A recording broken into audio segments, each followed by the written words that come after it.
Hello மக்களே, welcome to Prema's Culinary. இன்னைக்கு நம்ம வீடியோவில் பார்க்க போகிறது ஒரு சூப்பர் டேஸ்டியான பூண்டு குழம்பு, அப்புறம் பொன்னாங்கண்ணி கீரை தண்ணிசாறு. இது ரெண்டு ரெசிபி தான் இந்த வீடியோவில் நம்ம பார்க்க போகிறோம். இந்த பூண்டு குழம்பு பார்த்தீங்கன்னா மலை பூண்டை யூஸ் பண்ணி பண்ண பூண்டு குழம்பு. இது வந்து திக்கு கிரேவியாக இருக்கும் இந்த பூண்டு குழம்பு. அதனால நம்ம இட்லி, தோசை அதுக்கெல்லாம் கூட சைட் டிஷ்ஷாக யூஸ் பண்ணலாம். இந்த பூண்டு குழம்பு பண்ணுறதுக்காக நான் மலைப்பூண்டு எடுத்திருக்கேங்க. மலைப்பூண்டில் ரொம்ப மெடிசினல் குவாலிட்டிஸ்லாம் ஜாஸ்தி. அதை நான் டிஸ்கிரிப்ஷனில் கொடுத்துருக்கேன், செக் பண்ணி பாருங்க. பூண்டு குழம்பு பண்ணுறதுக்கு தேவையான இன்க்ரீடியன்ஸ் என்னென்னங்கிறத பார்த்துடலாம்.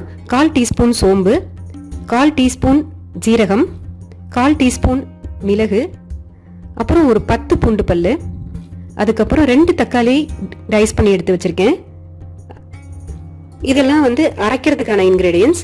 நம்ம குழம்பு பண்ணுறதுக்காக கொஞ்சம் கருவேப்பிலை, ஒரு 10 சின்ன வெங்காயம், அதுக்கப்புறம் ஒரு 20 பூண்டு பல். பூண்டு வந்து ரொம்ப சின்ன சின்னதாக இருக்கிறதுனால நான் 20 பூண்டு பல் எடுத்து வச்சிருக்கேங்க. நீங்கள் எடுத்து வச்சிருக்க பூண்டு பெருசாக இருந்ததுன்னா ஒரு 10 பூண்டு பல் எடுத்து வச்சுக்கோங்க. ஸோ இப்போ ஒரு கடாயை ஹீட் பண்ணிவிடுவோம். அதில் நல்லெண்ணெய் சேர்த்துக்கலாம். நல்லெண்ணெய் நல்ல ஃப்ளேவர் கொடுக்கும் குழம்புக்கு. நான் 2 டேபிள் ஸ்பூன் நல்லெண்ணெய் சேர்த்துருக்கேன். நல்லெண்ணெய் சேர்த்துட்டு நம்ம அரைக்கிறதுக்கு தேவையான இன்க்ரீடியன்ஸ் எடுத்து வச்சிருந்தோம் இல்லையா, சோம்பு, சீரகம், தக்காளி, பூண்டு, இது எல்லாத்தையும் சேர்த்து ஒரு வதக்கிடலாம். தக்காளி வந்து நல்லா சாஃப்ட் ஆகிற வரைக்கும் வதக்குவோம். தக்காளி சாஃப்ட் ஆனதுக்கு அப்புறம் நம்ம கடாயிலேருந்து எடுத்துடலாம்.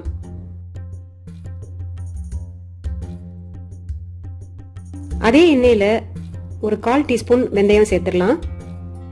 வெந்தயம் சேர்த்துட்டு நல்லா வறுத்துக்குவோம். அதுக்கப்புறம் கருவேப்பிலை சேர்த்துடலாம். அதுக்கப்புறம் நம்ம உரிச்சு வச்சிருக்க சின்ன வெங்காயம், பூண்டு அதை சேர்த்துடலாம். அதை சேர்த்துட்டு நல்லா வதக்கிக்கலாம்.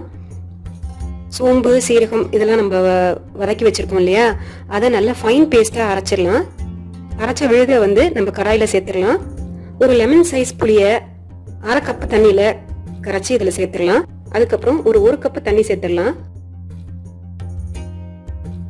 அதோட ஒரு 1/4 டீஸ்பூன் மஞ்சள் தூள், 1 டேபிள் ஸ்பூன் மிளகாய் தூள், 2 டேபிள் ஸ்பூன் கொத்தமல்லி தூள், 1/2 டீஸ்பூன் சால்ட் சேர்த்துடலாம். சேர்த்துட்டு நல்லா மிக்ஸ் பண்ணி விட்டுருவோம். ஸோ இந்த குழம்பு நல்லா கொதிக்கணுங்க. ஏன்னா நம்ம பூண்டு, தக்காளி எல்லாம் நம்ம அரைச்சி விட்டுருக்கிறதுனால அதில் வந்து ரா ஸ்மெல் அப்படியே இருக்கும். அதனால் குழம்பு கொதிக்கிறது ரொம்ப முக்கியமான ஸ்டேஜ். அதனால் குழம்பு நல்லா கொதிக்க விடணும்.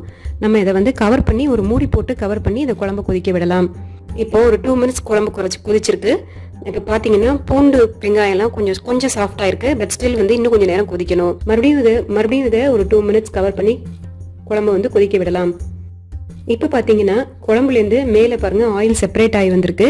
இந்த மாதிரி குழம்பு திக்காகவும் இருக்கணும், அதே நேரத்தில் இந்த மாதிரி ஆயில் வந்து செப்பரேட் ஆகி வரணும். இதுதாங்க ரைட் ஸ்டேஜ். இப்போ வந்து இதுக்கு மேலே குழம்பு கொதிக்க விட வேணாம். குழம்பு நல்லா திக்காயிடுச்சு. நம்ம அடுப்பை ஆஃப் பண்ணிடலாம். ஸோ பூண்டு குழம்பு ரெடி. இப்போ பொன்னாங்கண்ணி கீரை தண்ணிசாறு எப்படி பண்ணுறதுன்னு பார்த்துடலாம். உங்களுக்கே தெரியும், பொன்னாங்கண்ணி கீரை வந்து வயிற்று புண்ணு, வாய் புண்ணு இதுக்கெல்லாம் ரொம்ப நல்லது. பொன்னாங்கண்ணி கீரையை நல்லா வாஷ் பண்ணிட்டு அதை க்ளீன் பண்ணி எடுத்து வச்சுக்கலாம். 2 கப்பு தேங்காய் பால் எடுத்து வச்சிருக்கேன். அதில் வந்து ஃபர்ஸ்ட்டு 1 கப்பு வந்து பார்த்தீங்கன்னா திக்கு தேங்காய் பால், அப்புறம் வந்து இன்னொரு கப்பு வந்து 2ஆவதாக எடுக்கிற தேங்காய் பால். ஸோ 2 கப்பு தேங்காய் பால் எடுத்து வச்சிருக்கேன் நான். அப்புறம் வந்து ஒரு 10 சின்ன வெங்காயம் பொடியாக நறுக்கி எடுத்து வச்சிருக்கேன். ஒரு 1/2 டீஸ்பூன் சீரகம் எடுத்து வச்சிருக்கேன். அப்புறம் ஒரு 1 டீஸ்பூன் நல்லெண்ணெய் நமக்கு தேவை. ஒரு 1 டீஸ்பூன் நல்லெண்ணெய் சேர்த்துட்டேன். அதுக்கப்புறம் ஒரு 1/2 டீஸ்பூன் சீரகம் சேர்த்துட்டேன். சீரகம் நல்லா பொரியணும். நல்லெண்ணெய் சீரகம் சேர்த்துருக்கிறதுனால கொஞ்சம் பொரிய லேட் ஆகும். அதனால கொஞ்சம் வெயிட் பண்ணி சீரகம் பொரிஞ்சதுக்கு அப்புறம் நம்ம சின்ன வெங்காயத்தை சேர்த்து வதக்கிடலாம். வெங்காயம் கொஞ்சம் சாஃப்ட் ஆனதுக்கு அப்புறம் நம்ம கீரையை சேர்த்துடலாம். கீரையை சேர்த்து ஒரு வதக்கிக்கலாம். எப்பவுமே கீரையை சேர்த்ததுக்கு அப்புறம் நம்ம உப்பு சேர்க்கக்கூடாதுங்க. ஏன்னா இனிஷியலாக பார்த்தீங்கன்னா கீரை நிறையா இருக்கிறதுனால நம்ம உப்பு நிறையா சேர்த்துருவோம். அதனால கீரை சேர்த்ததுக்கு அப்புறம் உடனே உப்பு சேர்க்க வேணாம். கொஞ்சம் வெயிட் பண்ணிட்டு கீரை கொஞ்சம் சுண்டுனதுக்கு அப்புறம் உப்பு சேர்த்துக்கலாம். அப்புறம் நம்ம தேங்காய் பாலை நம்ம சேர்த்துடலாம். தேங்காய் பால் சேர்த்ததுக்கு அப்புறம் ஒரு 1/2 டீஸ்பூன் சால்ட் சேர்த்துடலாம். இதை வந்து கவர் பண்ணி குக் பண்ணுவோம். ஏன்னா கீரை நல்லா வேகணும். 4 to 5 மினிட்ஸ் வந்து இதை மூடி போட்டு குக் பண்ணலாம். இப்போ கீரை நல்லா சாஃப்ட் ஆயிடுச்சு. கீரை ரெடி ஆயிடுச்சு. பொன்னாங்கண்ணி கீரை தண்ணிசாரை வந்து நம்ம வந்து சூப் மாதிரியே நம்ம சாப்பிட்லாங்க. ஏன்னா கீரையும் நல்லா டேஸ்டியாக தான் இருக்கும். உங்களுக்கு வந்து மணத்த தக்காளி கீரை மாதிரி ஒரு கசப்பான ஒரு டேஸ்ட் கொடுக்காது. இது வந்து கீரையும் நல்லா டேஸ்டியாக தான் இருக்கும். அதனால நம்ம ஒரு சூப் மாதிரியே இதை சாப்பிட்லாம். மணத்த தக்காளி கீரை தண்ணிசாறு ரெசிபி வந்து டிஸ்கிரிப்ஷனில் கொடுத்துருக்கேன். அதையும் செக் பண்ணி பாருங்க, ட்ரை பண்ணி பாருங்க. இந்த பூண்டு குழம்பும் மணத்த தக்காளி கீரை தண்ணிசாரும் ரொம்ப அருமையான காம்பினேஷன். ட்ரை பண்ணி பாருங்க. ட்ரை பண்ணி பார்த்துட்டு எப்படி இருந்ததுன்னு உங்களோட ஃபீட்பேக் எனக்கு சொல்லுங்க. அதுக்கு முன்னாடி லைக் பண்ணுங்க, ஷேர் பண்ணுங்க, கமெண்ட் பண்ணுங்க, சேனல் சப்ஸ்கிரைப் பண்ணுங்க, அப்புறம் இன்ஸ்டாகிராம்ல ஃபாலோ பண்ணுங்க. இன்னும் நிறைய இன்ட்ரெஸ்டிங்கான ஹெல்த்தியான ரெசிபீஸோட அடுத்த வீடியோல நான் உங்களை சந்திக்கிறேன். Until then, bye from Premalata Aravindan. Bye.